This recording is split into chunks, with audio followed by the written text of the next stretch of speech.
नमस्कार। अभी हम सिंघिया प्रखंड के सती ठाकुर निकेतन के प्रांगण में आए हुए हैं और मैं बता दूं कि यह सती ठाकुर निकेतन विगत लगभग 20 वर्षों से सिंघिया के छात्रों को एजुकेशन, सही शिक्षा, सही मार्गदर्शन देने में अग्रणी रहा है।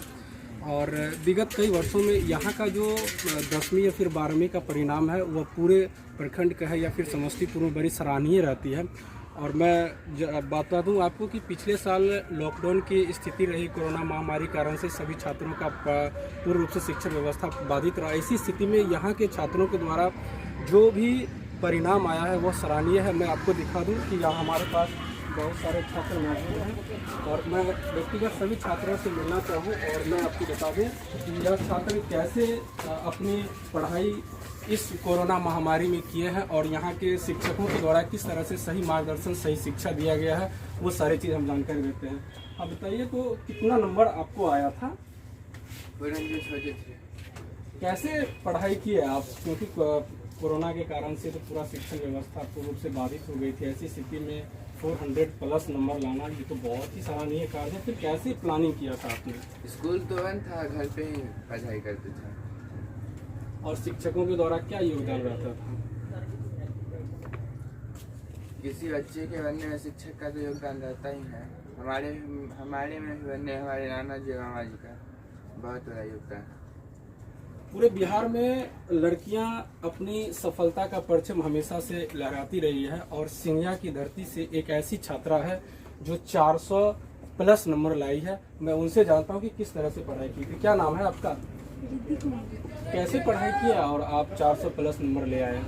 मैंने थोड़ा ऑनलाइन क्लास किया और फिर सेल्फ स्टडी करने के बाद मैंने 400 कोचिंग संस्थान तो विगत एग्जाम से लगभग 4 महीने पहले पूर्ण रूप से सरकार के द्वारा ढील दी गई थी, तो शिक्षकों का आपका क्या योगदान मिला?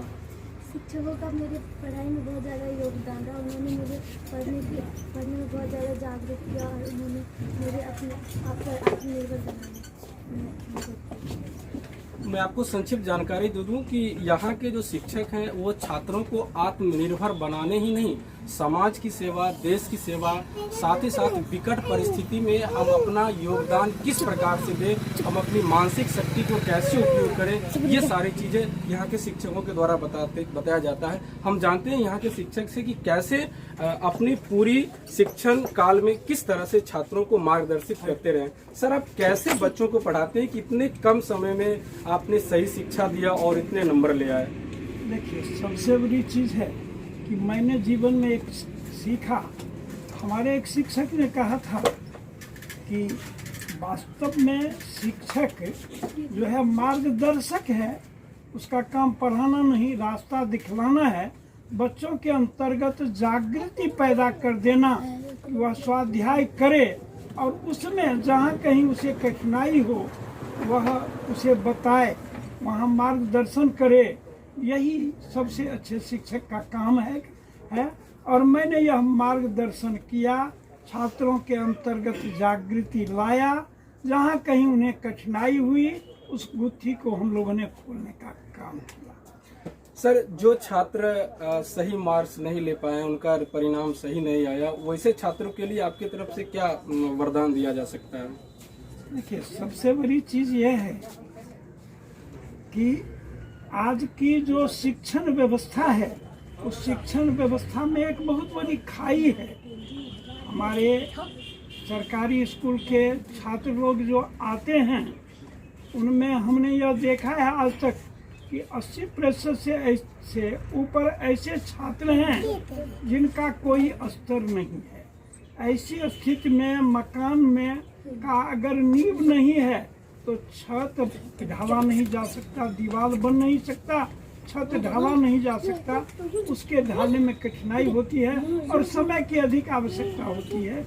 इसलिए वैसे छात्रों में कुछ न कुछ कमी सारे प्रयास के बाद रह जाती है कम समय में। अगर समय अधिक मिले एक आध वर्ष का तो उसे पूरा किया जा सकता है। लेकिन सर, आपने तो आधी से ज़्यादा उम्र शिक्षण काल में व्यतीत कर दिए हैं, तो आप अभी की जो शिक्षण व्यवस्था है उसे और आप लोग जो जिस तरह से शिक्षण काल प्रारंभ किए थे प्रारंभिक जीवन में, तो दोनों में क्या अंतर लगता है और दोनों को देखते हुए आप बच्चों को जो आने वाले पीढ़ी है उसे क्या शिक्षा दे रहे हैं? देखिए, सबसे बड़ी चीज हम लोगों के शिक्षण काल में जिस समय में हम लोग छात्र थे उस समय स्कूल की व्यवस्था एक अद्वितीय व्यवस्था थी, जहाँ कम 7 घंटे में 7 घंटे पढ़ाई की व्यवस्था रहती थी। हमारे हेडमास्टर साहब बैठते थे, प्रेयर से पहले वो देखते थे कि कौन शिक्षक नहीं आए हैं, और नहीं आए हैं तो उनकी घंटी कहाँ है, और उस घंटी के लिए एक मैनेजमेंट पुस्तिका रहती थी जिसमें वो फर्स्ट पीरियड से पहले ही बना देते थे कि जो आदमी लीडर हैं वो किस पीरियड में कहाँ लेंगे क्लास, किन का एब्सेंट रहने वाले थे। रेगुलर रूटीन वाले तो ऑलरेडी थे। हमारे यहाँ शिक्षण की ऐसी व्यवस्था थी कि छात्रों को स्कूल का सिलेबस तो कंप्लीट करा ही दिया जाता था। एक नहीं 3 बार उनसे पूछा जाता था। अगर किसी को व्यक्तिगत प्रॉब्लम रहता था तो एक्स्ट्रा क्लास की व्यवस्था की जाती थी। आज कोई ऐसा स्कूल अगर सच पूछा जाए तो सही ढंग से नहीं है कि 7 घंटे पढ़ाई हो। ऐसी स्थिति में छात्रों के साथ समस्या शुरू से अंत तक बनी रहती है। मिडिल स्कूल नींव को बिल्कुल समाप्त कर देता है। जब हाई स्कूल में आता है वो तो बिल्कुल जो है वह लिख लो रहा पथ पर पत्थर की तरह बिल्कुल रहता है। जिसको जो काम मिडिल स्कूल का करना चाहिए वो हाई स्कूल कॉलेज को करना पड़ता है। वैसी स्थिति में स्वाभाविक है कि रिजल्ट थोड़ा दब होगा। सर, इस बार 10वीं में और 12वीं 10वीं में कितने छात्र यहाँ से उत्तीर्ण हो गए हैं?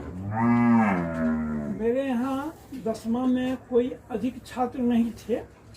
मेरे कोचिंग में लगभग 25 थे, जिसमें मेरे यहाँ फेल एक को नहीं किया है। यहाँ फेल एक भी नहीं किया है।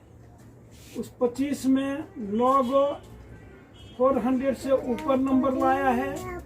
बाकी 3 गो सेकेंड डिवीजन, बाकी सब first, third division, fail division. और सर 12th में भी लगभग 24-25 थे, जिसमें अधिकांश फर्स्ट डिवीजन, लेकिन 400 से नीचे है। 392 से लेकर के 300 के बीच में अधिकांश को है। 1-2 सेकेंड।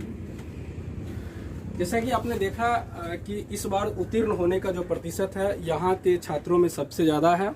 और मैं आपको जानकारी दे दूं कि यह सती ठाकुर निकेतन का प्रांगण शुरू से ही सराहनीय रहा है। और यहाँ के खासकर इस प्रखंड में जितने भी छात्र यहाँ से उत्तीर्ण हुए हैं वो उनमें एक सामाजिक कार्यकर्ता, सामाजिक परिवेश का एक सबसे बड़ा बीज बो दिया जाता है। आश्चर्य की बात ये होती है कि यहाँ से जो छात्र उत्तीर्ण होकर के निकलते हैं उसमें सामाजिक चेतना, देश की चेतना और अपने परिवार की परवरिश करने की एक अद्भुत गुण हो जाती है। और ये यहाँ के जो शिक्षकों के द्वारा शिक्षा दिया जाता है वह उस पूरे प्रखंड में, मैं सिंघिया प्रखंड की बात करता हूँ, वह सबसे नंबर 1 पे रहता है। आप हमारे साथ बने रहिए और भी जानकारी हम आप तक पहुँचाते रहेंगे।